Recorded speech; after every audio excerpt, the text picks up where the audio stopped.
It's not a mosquito because look at that weather outside. That's the sound of things going fast. It's SWAT 94 Speed Therapy. Woo! Sounded like a race car going by. We're going to go like a race car. So in group therapy, we talked to one person for a while. In speed therapy today, we got 4.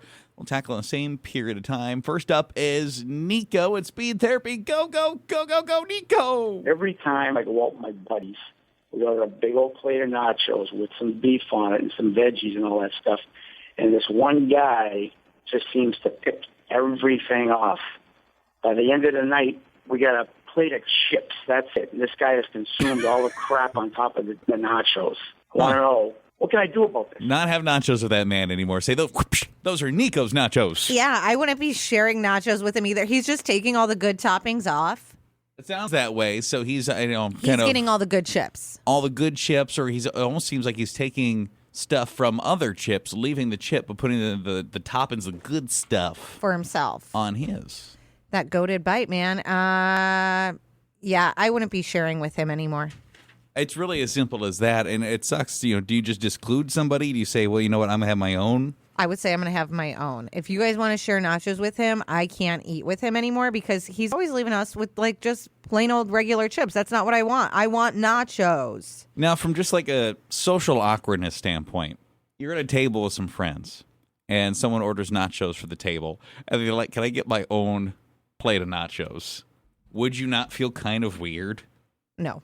You'd be cool with it. I'd embrace it. I'd say, listen, I'm really hungry. I want all the nachos. Can you imagine if it was like 4 people and they all had their own like giant plate of nachos? I would rather do that. I'll share an appetizer with Steven, but sometimes I feel awkward sharing with a large group, especially when we all take one and then there's like a couple left and it's an odd amount and you're like, can I have a second? I really like that. I want a set.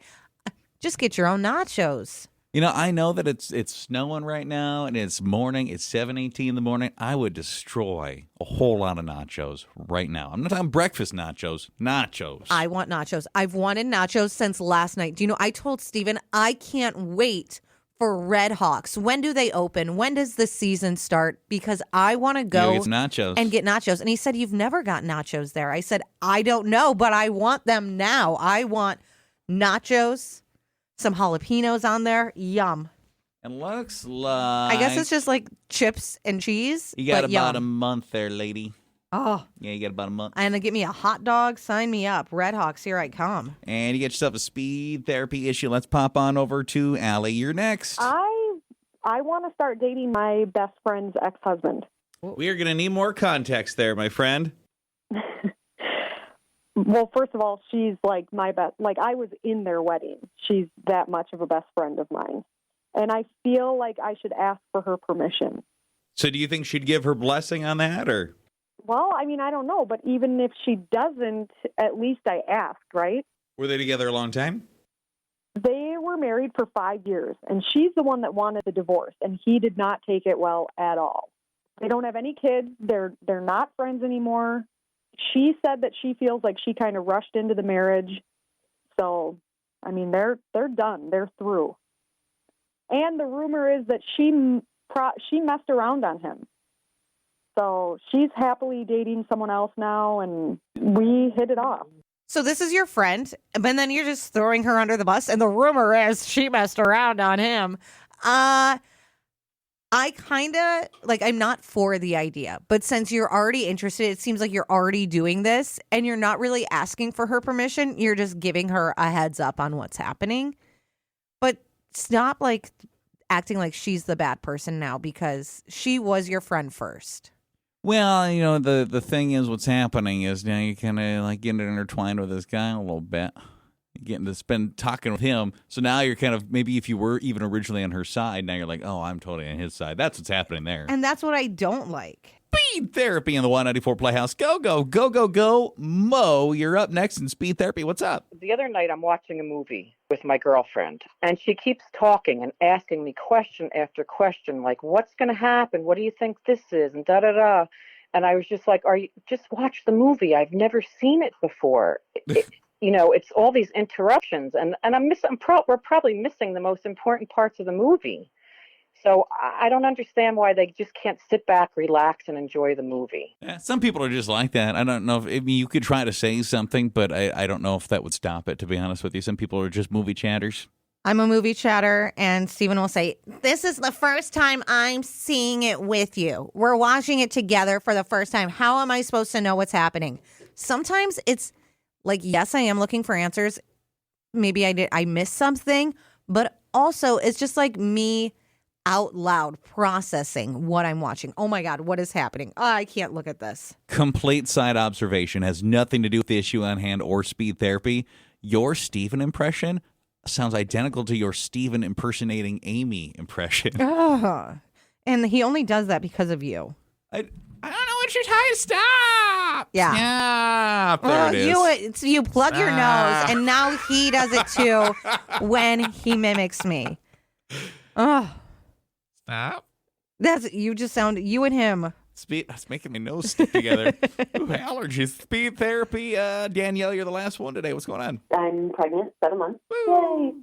And we're super nervous, excited, but we have this one really, really big problem that we've just been talking about, almost arguing about. Like, we got married. I didn't take his last name, and he was fine with that. And we just kept our own last names, right? Kind of felt outdated to us, and I don't know. It kind of changed a little bit, especially when we found out it's a boy, and we don't really want to do the hyphenation thing. It's been too much, and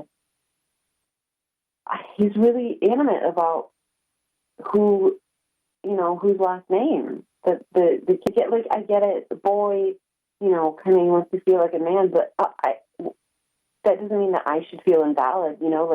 This kid is growing inside of me, from my actual body. Why? If you don't mind, I hate to cut you off. Your reception's just a little hokey pokey enough, and I think you're having a hard time formulating it when it's very clear what the issue is. So you guys got married. You didn't each take the last name. You didn't take his last name. You got separate last names, and you never talked about what you're going to do with kids, and you're about to have a little boy. Boom. Yeah, you got to figure that out. You should have done that already, first and foremost. Especially when you made that choice when you were getting married. Well, I'm not taking your last name, but if we have kids, this is the plan I want to do.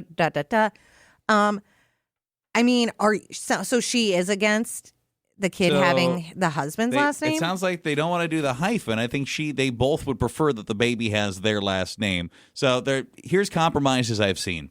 The hyphen, okay, and then I don't know how you feel about this. I know a couple, and they were pretty happy with this decision, where the middle name was her maiden name, or her last name, I should say, and then the boy's last name was like the dad's last name. So technically, they were both in there, but the actual last name was the dad's last name, and her last name was the middle name. These are the solutions I've seen. You're going to have to figure it out. You got 2 months. I mean, since you guys are married, but you don't have his last name, why don't just give the kid the father's last name? Steven and I weren't even married, and Brooks had Steven's last name.